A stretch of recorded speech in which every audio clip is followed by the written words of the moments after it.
Hi everyone, welcome back to the channel, and this is just a quick update video because in one of the recent videos we were looking at this Salvo Rattler, and I was telling you guys that I was going to be converting it, and I've got fairly a way along in the process. So the bog standard Rattler spear from Salvo, which is one of their latest releases, and then basically we've just converted it. I can turn this suppressor off here. So this is the suppressor that came with the Hunter, so it's completely bare, has a tracer in there. It's a very nice fit in this handguard. We'll get to that in just a moment. So the handguard that I used was the Spear SD handguard, which is sold by Airsoft Artisan. Now this won't fit your Rattler. We found this out in the beginning. So what you actually have to do, if I can pop this off here, is you have to file or sand down a lot of the rail to get it to fit. And because I hadn't done one of these or tried to convert one of these rails for a Salvo before, I just took my time with it. So I'm just going to tap this out here real quick so I can show you what's going on. And we can slide this off. So the main thing that I wanted to make sure of is that there's a bit of scoring, as you see here, when I tried to fit it initially, and then getting it, when I was like testing the thing on and off, there was a lot of times where it got close and it went on, but then it bound up a little bit further along. So you'll know that from the original video, it didn't quite go on. So what I've had to do is I've had to sand down these rails here.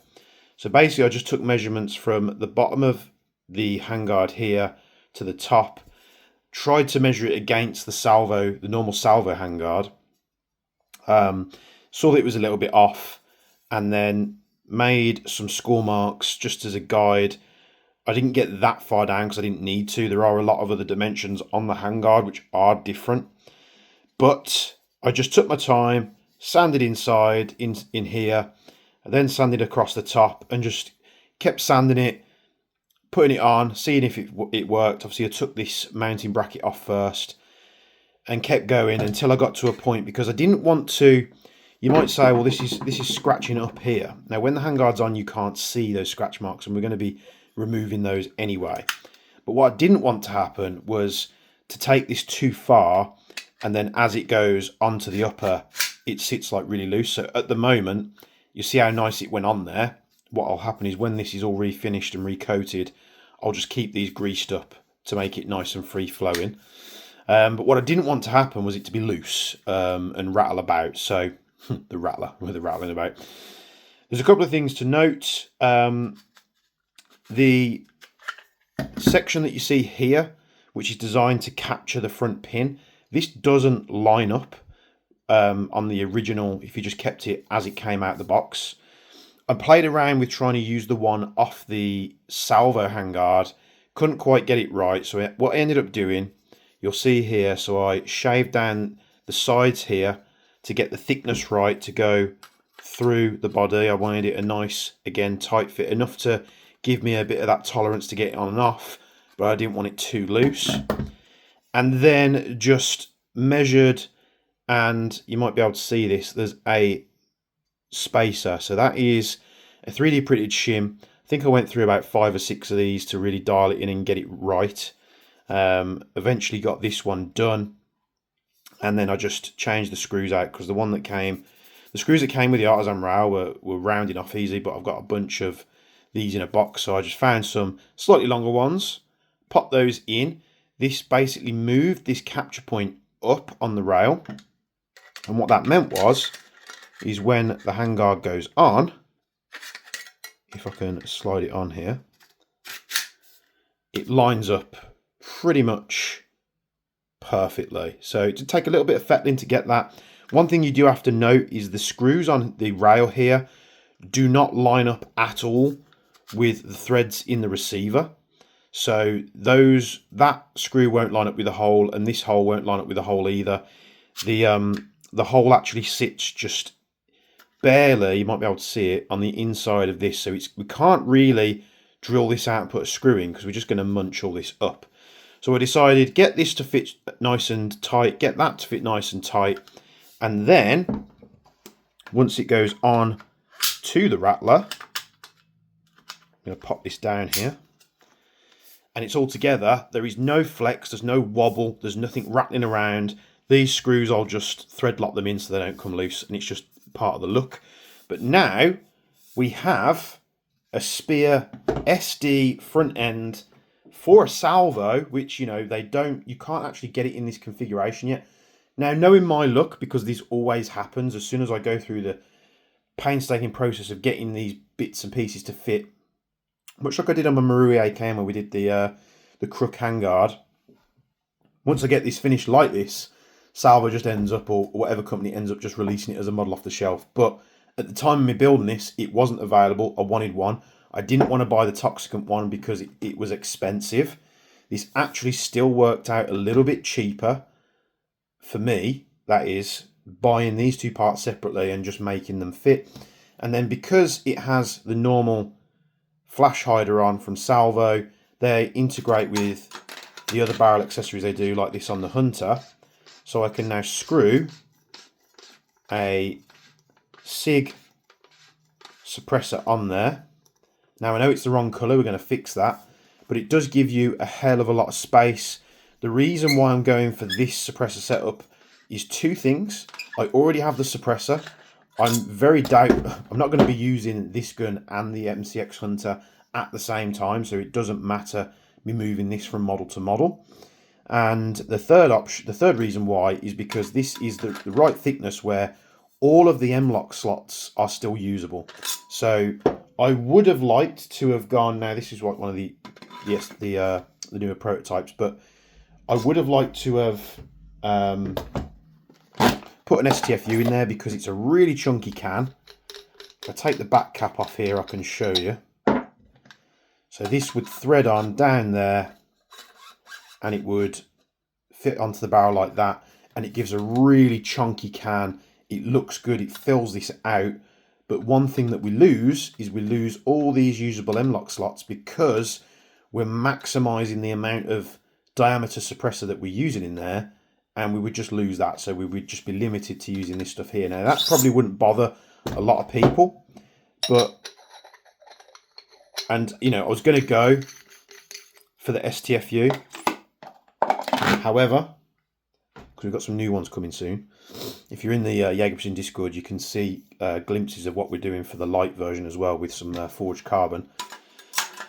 But putting this one on, when I'd finally got the handguard to fit, I was like, actually, I don't mind that at all. It's you know, sort of out the way. Yes, it's not as chunky of a suppressor, but we've still got the Spear. Can I fold this stock? They tend to be very, very tight. We've still got our Spear SD, which currently Salvo don't make, but they'll probably change that soon. So now what I'm going to do, this is why I wanted to do this video, because, you know, people rightfully say that there's a lot of videos where I stop doing videos on something, or I don't record the whole process. I just wanted to give you an update of where I've got to, because I'm literally at the point now, at the phase where I need to completely strip this apart to get it to the next step. So, and the reason for that is I'll be Cerakoting this, so I'll be doing it in bronze. So I'm going to go for a burnt bronze rail and an upper receiver, and then I'm going to go for a really dark bronze on the low receiver and the stock to give it sort of that two-tone-ish look. It's probably not going to be correct to what the real one is.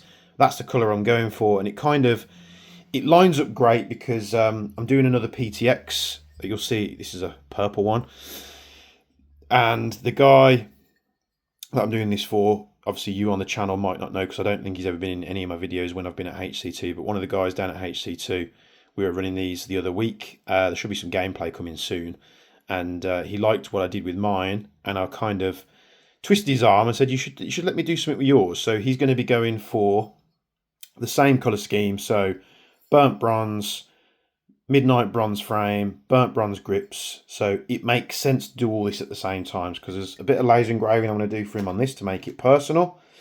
And There's going to be some laser engraving that I need to do on the Salvo, because if I'm Cerakoting it, I might as well get all the bits and bobs put on there to make it look proper. So there's where I am with it. The grip will obviously be changed, because this now being a longer rifle, this grip makes no sense. I've never been... It's not a bad grip, it's just for my hands are quite big. It's a very small grip, so I'll be swapping that out as well. So that's where we are with the Spear SD build. The handguard's fitted. Now we can strip, coat the thing, get it back together, and then the next time that you see this on camera, it'll obviously be almostly done. So thank you for tuning into another one. Like I say, if you want to get a bit of info on what's going on behind the scenes, the Jaeger Precision Discord, the link's in the description. You can see what's going on with the suppressors. Obviously, this is one of the rough prototypes we did. But we're going to be doing new billet STFUs, and we're also doing some light versions where you can actually get involved and put your points across if you want to know anything. So we're going to be doing some forged carbon, because everyone seems to be mad about forged carbon at the moment. In terms of carbon, and someone said this to me the other day, and I was like, I am completely aware. Forged carbon as a structural part it's not strong, so you're better off going with the normal weave. But airsofters being airsofters, they want the cool fancy forged carbon as what you see that's plastered on all these Lamborghinis and stuff. So we're going to be doing some matte forged carbon, and we're also going to be doing some matte forged carbon with gold inlays. Which the debate at the moment I've got is if we do a fancy version, I call it the bullion for gold, but do we do the end caps in gold as well to just make it bling? There's going to be less of those available. There's going to be more of just the matte black ones. These are going to be, they should be very affordable compared to the normal billet ones. Obviously, we're not having to machine out a solid block of aluminium to get the bodies.